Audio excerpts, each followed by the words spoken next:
Ma'am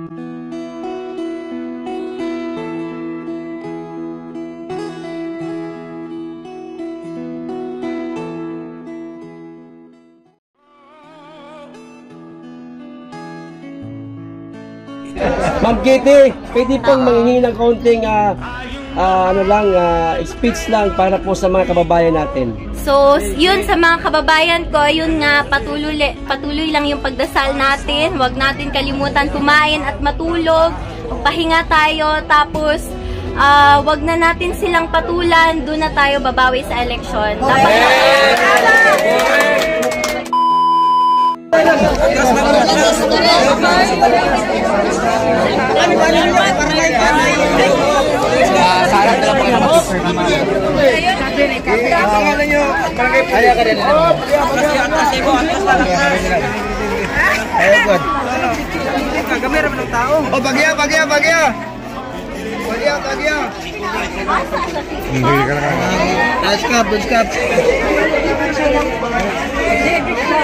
Dapat Bata. Layo lang gamay. Gamay lang.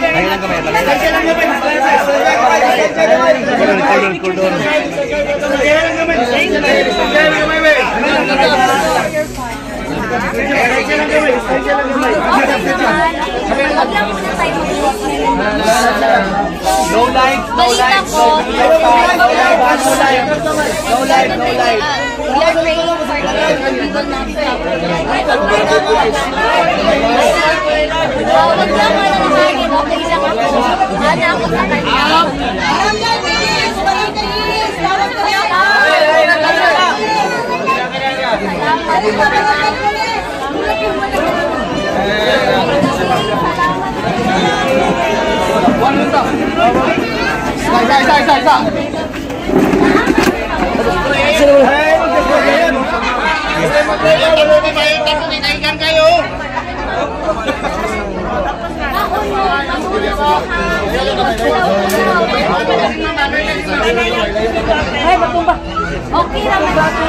Okay naman siya. Ang problema na yung pagkaon. Kaya gipadala na mo sa buwan dito. Niya mo naman gidawas.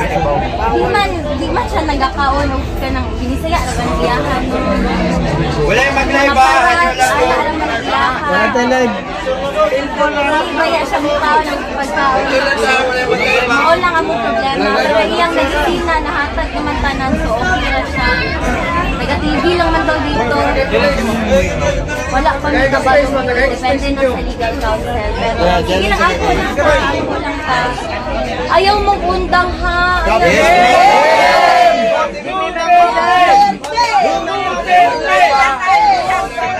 Salamat guys. Grabe akong pasalamat ninyo kay Palangga bayan ako ng papa no. Dili ta mo undang hantod makauli siya. Ma'am Kitty, palangga po ka na mo mi papa ma'am. Salamat. Palangga po kaya mo siya ma'am. Ha?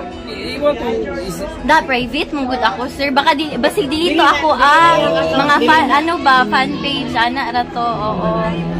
Sige lang, ampo lang ta, tapos kaon og tulog ha, kay dili ta pwede magpapinti, dugay pa ni makumal, di man na Oo, naay vitamins, maayo. Salamat kaayo sa nag-donate, anan ha. Sa inyo tanan, salamat din kaayo. Ma'am Kitty, baka may mensahe ka po sa mga sumusuporta sa amin. Pwede po bang tagalogin nyo yun lang po para pare-pareho natin maintindihan? Hindi ako magaling mag-Tagalog. Pero salamat sa inyong lahat. Buong pamilya ko nagpapasalamat sa inyo. Patuloy lang yung pagdasal natin. Tapos, alagaan natin yung mga sarili natin, matulog tayo, kumain tayo, walang iiyak. Walang iiyak. Laban tayo. Kasi malayo pa to, hindi pa to tapos. So, alagaan natin yung mga katawan natin, ha? Oo, yun lang. Gaganti kami sa eleksyon. Doon tayo makakabawi. Doon na lang. Laban nyo, laban natin lahat. Wag na tayong mag-provoke. Doon na lang sa eleksyon para mapayapa lahat. Oo. So, mag-ingat kayo. Salamat talaga. Grabe. Ikaw din ba? Ma'am, kami muna bahala sa bahay nyo, ma'am. Salamat. Kamu sa mong balay ha. Kay di manggod mi kauli. Lisod matutulan ron ba, delikado kayo. So, sa inyo lang yun mi nag-aasa, sa mga tao lang yun. So, daghan man ko ka na. Naarap sa TikTok na nan. Ma'am Kitty, pwede pong manghingi ng kaunting speech lang para po sa mga kababayan natin. So, yun sa mga kababayan ko, yun nga, patuloy lang yung pagdasal natin. Huwag natin kalimutan kumain at matulog. Magpahinga tayo, tapos wag na natin silang patulan, doon na tayo babawi sa eleksyon. Tapos, alagaan yung mga katawan, ha? Oo, alagaan yung mga katawan. Matulog, Ma'am, pakisama na rin po mga OFW, ma'am. Oo, nakita ko sa sa internet ang daming mga protest, mga prayer rally ng mga OFW. So, maraming salamat sa inyo lahat. Yes, ma'am. So, malaking bagay to para sa akin at sa pamilya ko. Kasi wala kaming hinihingi, yung dasal nyo lang, yun lang, okay na kami dun. Dasal at suporta, yun lang talaga. Mag-vitamins kayo ha, may vitamins dito. Maraming salamat sa vitamins, ma'am. Oo. Hindi, yan, donation yan. Donation pala. Oo, salamat sa inyo. Salamat. Ma'am, wala pa ko'y tulog, ma'am. Ma'am Kitty. Itum na kayo akong diri kay dili man ko ka skincare kay busy kayo ko ba, no? Ma'am, sa tinutagay lang, ma'am. Ma'am, sa tinutagay lang, ma'am. Lugar sa ipaabot mo, ma'am, oh. Karon lang magud ko kauli mo. Karon lang ko nakapakita sa inyo, pero salamat yun guys. Duterte! Duterte! Duterte! Kita mo undang ka, kita mo undang. Sa makauli siya. Yes! Ang gusto lang niya makauli sa Davao. Ano rin yung gusto? Maglitsyon lang man. Ay, litsyon ka pa ka. Na Coke Zero, malipay na siya.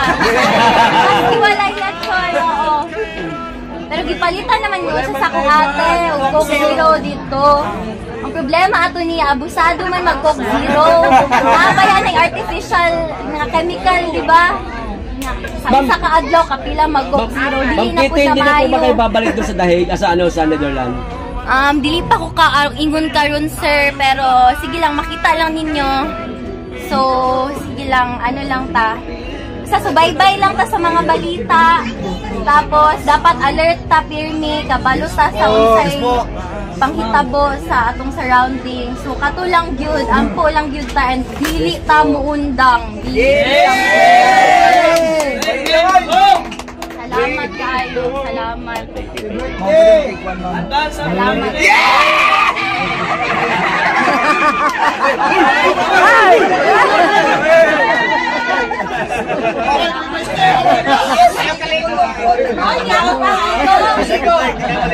Say nagabalita sa ako na sugod tong nadakpan akong papa kada gabi daw mo na adiri. Salamat kayo. Mag-chat ko sa iya kada gabi. Ako, kamusta na mga tao dira? Okay ra sila sa may ginabuhat nila. Siya'y nagabalita sa ako. So, Boy ka, Tai Chi! Tai Chi. Boy ka, Tai Chi! So, mawalang to. Salamat kaayo. Dilipod ko kadugay. Kay nagatawag ko man ni tanan, no? Lisod kaayo karon. So, Salamat sa inyong time, ma'am. salamat kaayo. Siyempre, nabisita lang po bago ko Bulacau na saan kay. Karon lang po sa amo ka. Siyempre, ningawon ko sa balay. Di na ba ako nagdako, no? Balay sa akong papa. So, siyempre, ningawon po ko sa iyang kwarto. Kay, ever since gamay pa ko, sa iya kong matulog. Kay, pareho mi nga, hilig magpulaw ba? Mga alas 4, alas 6 na matulog sa buntag. So, giningaw ko sa iyang kwarto. Kay, dugay na po ko, wala ka bisita. So, tanaw lang akong balay. Kamusta tamutanan? Kamusta na mo? So, mawalang to. Punta ng vitamins ha. Sayang kayo, donate ba yan ni o? Di ninyo hotdon. Baon na, vitamins. Oo, sige.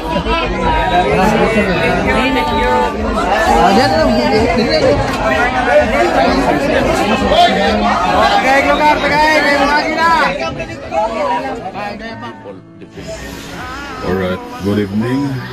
Another update tayo dito sa bahay ni Tatay Digong. Dito sa Maya, Doña Luisa Subdivision, Icolana, Davao City.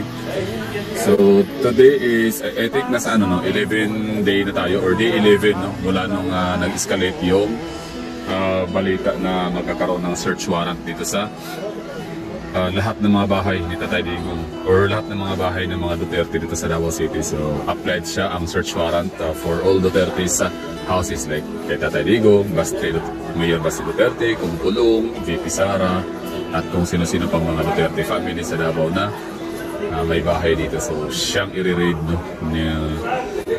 I-raid ng kampo ni General Torre at ng kanyang mga kasamahan. Sa anumang kadahilanan ay hindi natin alam. Sila na yung nakakaalam. So, tayong mga andito, tayong mga nag-aantay dito, mga taga Davao, no? Particular. Kumbaga, puro na tayo dito mga hula-hula, speculation, assumption, o kung ano. Basta yung pinaka-mandate ho dito ng ating pinaka mostly ng mga supporter, no, ng mga Duterte. Like, parang matawag mga leader, ganun. Is magmasi dito, mag-abang para just in case na pupunta sila dito at mapatunayan, mabasa ng ating mga volunteer lawyers na yung isi-serve nilang search warrant ay legit talaga siya. So at least marami tayong mga Pilipino, marami tayong mga kabayan dito sa Davao na willing mag-documenta, no, sa mga gagawin ng ating mga kapulisan at ni General Torre, no? So kumbaga lahat ng gagawin nila ay ino-document, no? Like just in case na kumbaga may mga bawal silang malalabag o meron silang malalabag na batas o ano ba tawag dyan, pwede na i-violate, no? Yung, for example, pinaka-una dyan, yung privacy or yung magkakaroon sila na damages, no? Or masobrahan, wala na sa pinaka-scope ng search warrant ang kanilang ginagawa. For example, ito gagawa tayo senaryo, kagaya nung sa kaya Pastor Apollo Kibuloy na bubungkal yung lupa, no?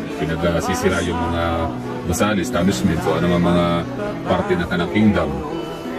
So, bawal yun, no? So, na-videohan, nakuhaan na document. So, just in case na magkaroon ng demandahan, in time of reckoning, sa merong magagamit, merong karagdagan, no, na magagamit as strong evidence sa kanilang pinagagawa, no? Baga like, hindi nila kayang i-deny ang mga paratang sa kanila na yan ang lumabag sila sa karapatang pagtao. Pwede, no? So, sa mga nagsabi naman, marami tayong mga kahit paano, no? Like siguro sa out of 1 million viewers natin, merong mga 1,000 or 10,000 out of 1 million viewers natin na siguro mga anti-Duterte, mga haters. So, kahit paano, matters pa rin yung ano nila, no? Hindi naman sa binibigyan sila ng attention, pero syempre, bigyan natin, kumbaga gagawin natin yung opportunity, or pagkakataon na ma-address natin yung ating yung kanilang pinaka-issue concern. For example, marami kasi silang mga paratang sa ating mga DDS, no? DDS means Davao Wenyo Duterte supporter.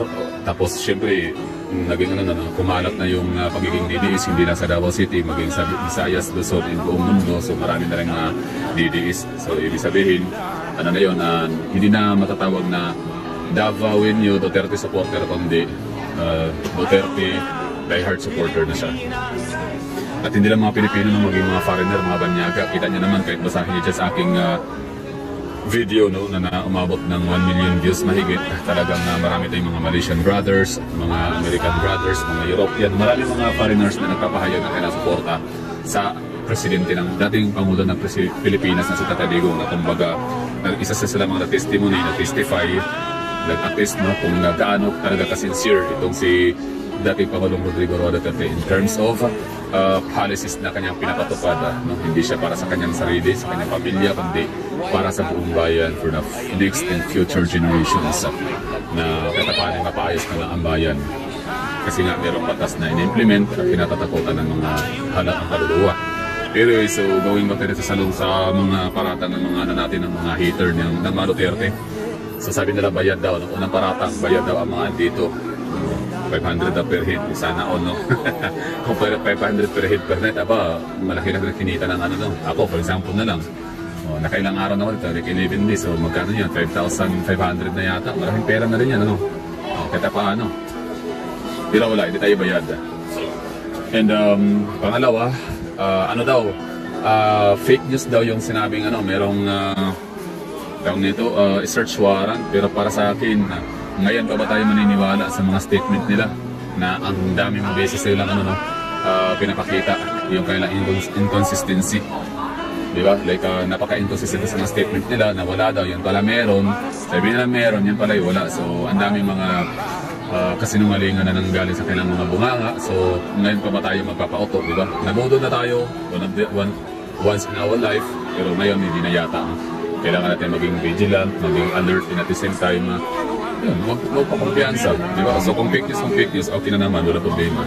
So pangatlo, sabi nung mga hater ng mga Duterte, mananawa rin kayo dyan. O darating yung time na first day, second day, third day, marami lang tao dyan kasi bago pa lang isang linggo, ganun, pwede. Pero kita nyo naman, magdadalawang linggo na, no? Magpa 14 days na, ilang araw na lang. So it's 11 day na nga ngayon, 13, 14, 15, 16, 17, 18, 19, 20, 21, 22, 23. Ito lang. Anong araw na ba ngayon? 23, 10 days, no? Ika-10 araw ngayon, o basta ika-11 day, 11 mamaya. 24 na pa mamaya. Mamayang madaling araw. Tama, no? So mag-11 days mamaya, ngayon ay 10 days pa lang. Mula nung nag-escalate yung balita na meron ng legit na search warrant. Itong si General Torre na kanyang is-serve dito sa applied in all Duterte houses. So, nananawa ba ang mga taga Davao? So far hindi. As you can see naman,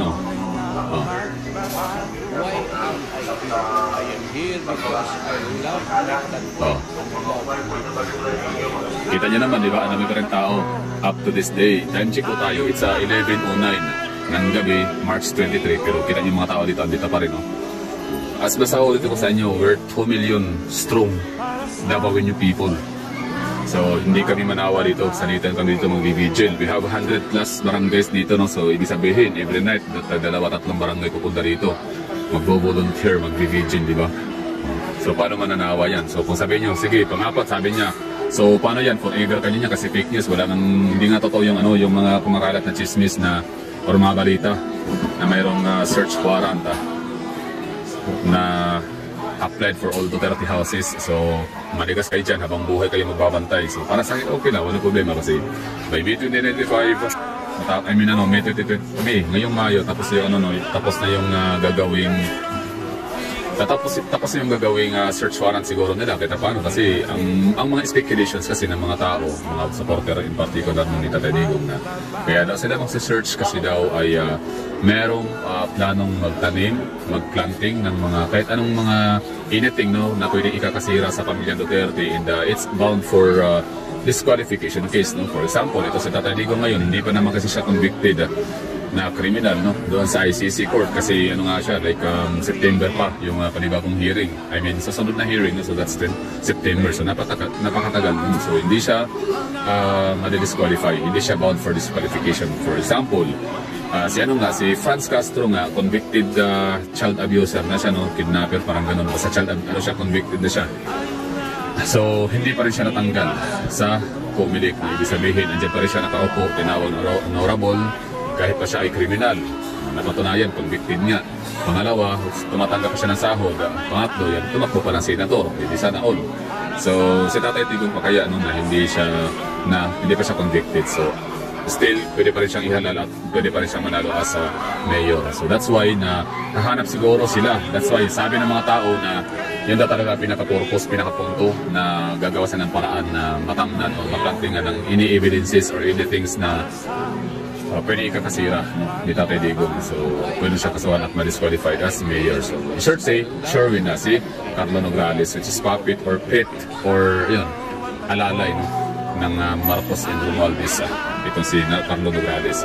So, syempre, Vice Mayor si Bastian Basti, no, Duterte, ang magiging Vice Mayor. So, ngayon, syempre, ng Vice Mayor, wala namang kapangyarihan yan. Kumbaga, lang yan member pa rin siya ng council. Like, siya yun ang pinaka-head of councils, gano'n. Tama ba ako?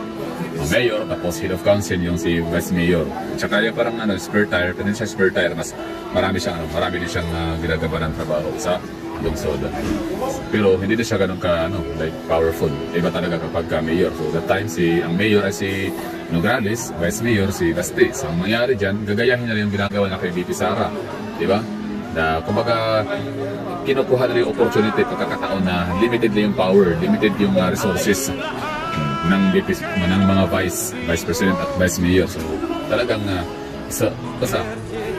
madali lang ma-demolition or ma-demolish itong mga Duterte. So ito nga, may mga usap-usapan naman, may mga chismis naman kumakalat na ipapakulong daw si Basti at si Kumpulong. So possible yan, po din. O ano yan, matik yan. Like, hindi talaga siya imposibleng mangyari o hindi malayong hindi mangyari kasi alam naman natin anong kakayahan ng admin ngayon. Wala silang kakayahan magpaganda ng bayan, wala silang kakayahan na gumawa ng mga flagship projects throughout the country. Ang kakayahan na nila is, alam nyo na, diba, yung Maharlika Fund, anong nangyari? Hundreds of billions. Kumusta yung mga gold natin, anong nangyari? Para saan napunta yung pera na binenta nun? Yung sales, yung diba? Yung kita nun, saan? Yung PhilHealth, no? Dami mga kabalbala na pinagagawa ng mga tao ngayon. Ayuda, wala namang sakuna, wala namang kalamidad, diba? So may ayuda. Wala pandemic, may ayuda. So, Loki, alam niyo na. Marami silang kakayahan na hindi siya for good for the Filipino people, kundi for good sa kailang pamilya at kailang mga kaalyansa. Ganun lang. So, napaparatang na pinupuhon sa atin dito sa mga anti-Duterte. And at the same time, mga troll. Yun na nga, bayad. Mananawa tayo dito habang buhay na tayo dito. Dahil fake news lang daw, walang katotohanan. Ano pa ba mga natin dito? Mga naririnig na baliw dito sa kaila. So mga baliw natin yung mga DDS, no? Tayo ito mga opo-opo daw, kulto. Sabihin na lahat ng sabihin niya. Basta mga Pilipino, matitino ang mga Pilipino, mga OFW, mga nakatira sa Pilipinas, matitino ho tayo. In fact, alam natin kung sino yung mga tunay na may malasakit sa bayan. Duterte lang talaga ang mga sakalam. Kaya nga gusto na i-demolish lahat, no? Tanggalin ang maaaring maging hadlang sa kailang ambisyon na maging Pangulo. So, sino bang may ambisyon na maging Pangulo? Si Martin Romualdez. Wala siyang talent, ibig ko sabihin, wala siyang kakayahan talaga. Wala siyang charm, wala siyang appeal sa bayan, sa masang Pilipino. Ilang beses siyang tumakbong senator, di nga nanalo, no? Kaya sa congressman na talaga siya nananatili, uncontested pa, ibig sabihin wala siyang kalaban. Meron siya na siyang kalaban, pero pinapa-disqualify sa pumilik. So, ayun, siya yung sure win pa rin siya, uncontested. So, in short, wala siyang hindi siya dapat hindi siya maipagmalaki, di ba? Ngayon, ano pa mamaparatag sa atin, no? Ano na tayo, kulto, ginagawang Diyos si Tatay Digong. Hindi naman natin ginagawang Diyos si Tatay Digong. Kumbaga, marunong na tayo magpasalamat. Tsaka, nakarapat-dapat ulit talaga na maging grateful tayo. Iparinig sa kayang pasasalamat at words of appreciation in the compliments natin. Kasi, wala kasi tayo, sa totoo lang, wala namang mapapalaang si mga Ama Duterte sa ating mga Pilipino, di ba? Hindi naman tayo nag-aambaga ng tag-1,000 piso para ibigay sa kaila. Alam mo yun, parang token of love and appreciation, di ba? Wala. Kumbaga sahod na talaga sila. Sahod lang. Saka yun, dangal. Dignidad na bilang isang presidente, vice-presidente, mayor, vice mayor, congressman na nahagawa siya ng maganda sa ating bayan. Yan lang naman, no? So, kumbaga, marami nga sila nga kayang gawin ng mga bagay-bagay na halos isasakripisyo buhay nila, duwat pawis, pamilya pa, di ba? Kaya na isakripisyo, tayo pa kaya, isimpleng pasalamat, di ba? Words of thanks lang naman ang may bibigay natin, kaya paano, di ba? At saka sumunod sa mga gusto lang na mangyari, ibig sabihin na gusto nila maging law-abiding citizen tayo, lumaban ng patas, magtrabaho ng maayos, di ba? Yan pa kaya, yan lang naman may bibigay natin sa kanila, in return, in response, di ba? Ngayon, pagkakataon natin ito talaga na mas ipakita tayo full support sa mga Duterte at pasasalamat, no?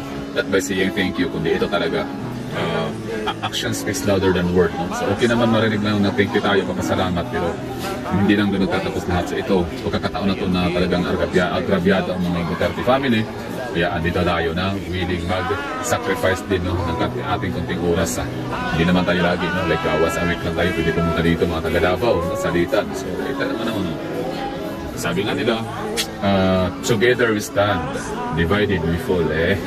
Ibig sabihin nun, mga taga Davao, wherever yun, strong Davaoeño people. So, magkakaisa tayo, no? Yeah, strong tayo kapag magkakaisa. Kita niya naman, di ba? Napatunayan natin mga taga Davao na strong tayo. Hindi lang mga Davaoeño, mga Pilipino, buong mundo. Meron talagang para-paraan lang. For example, mga taga Singapore, bawal na pa na doon gagawa ng mga gatherings, tapos rally-rally, no? So, ang ginawa nila parang gathering lang sila, friendship, gano'n, parang family and friends, gano'n gathering. Tapos, low-key, meron silang bitbit na PRRD, we support PRRD, bring him, parang gano'n na mga kataga banner. So, malaking tulong yun. So, mga Pilipino na very creative, maparaan, very resourceful tayo mga Pilipino. So, makakaroon tayo ng mga pinakaparaan talaga na maipagkita yung suporta natin sa pamilyang mga Duterte. Kasi para sa akin, Duterte na talaga masasaka lang. Meron na mga iba dyan. Papangalan ko si Magalong, magaling yun, ng Baguio City. Vico Soto ng Pasig City. Isko Moreno ng City of Manila. So, di ko na alam kung sino pa dyan. Pwede kayo idadagdag, no? Natin. Isasama na natin. Hindi dahil sa sila ay maka-Duterte, hindi naman maka-Duterte si Magalong, hindi naman maka-Duterte si Vico Soto. Diba? Hindi naman maka-Duterte si Isko Moreno. Pero si Isko Moreno, in some point, idol niya si Tatay Digong. Yung parang pinaka-benchmark niya yung pamparaan ni Tatay Digong para linisin yung syudad. So, nagawa niya ni Isko Moreno na linisin ang City of Manila, lalo sa Divisoria, Binondo, no, Divisoria, sa kanyang panahon. Like, decades na nakasanayan ng mga taga Manila, ng mga Pilipino, ang kalugdutan ng Divisoria. Pero nung napalinis si Isko ang kanyang syudad, manghamang-ha ang mga tao. Pero yun, galing yung sa kay Titay Digong na idea. Kaya yan, sumunod ang mga LGU buong mundo, buong Pilipinas pala. So yun na siguro yung update sa Davao City, sa may bahay ni Tatay Digong. Ito sa Doña Luisa Subdivision, Davao City. So syempre, pasili ko sa inyo to para ibang anggulo naman para sabi nyo, dito lang yung maraming tao. Or dito ako nakapokus sa lugar kung saan maraming tao. So tingnan din natin yung ibang perspective ko. Or dalhin ko sa different perspective. Dito na area. Yan. Hanggang dulo yan dyan, hanggang labas. Ito yung bahay ni Tatay Digong. The simple but terrible. Diba? Rockstar nakatira dyan, ibig sabihin kaya niyang nanigin ang buong mundo. Simpleng mura lang yan, nginig ang mga world leaders. Susulatan siya, kapatawag, iimbitahan para humingi personal ng sorry. And yun, mangangako sila na yung ating mga kabayan, mga OFW ay hindi na nila lalakas tanganin. Kumbaga, aalagaan, papahalagahan. Diba? Marami yan ha. Di lang kuha ng ating camera. Di kayang kunin isang lang. Isang frame lang. Kaya ikutin.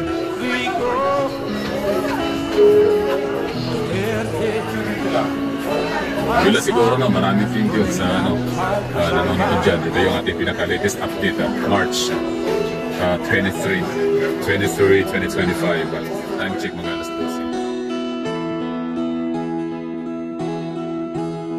Masdan mo ang paligid, alamak mga krimen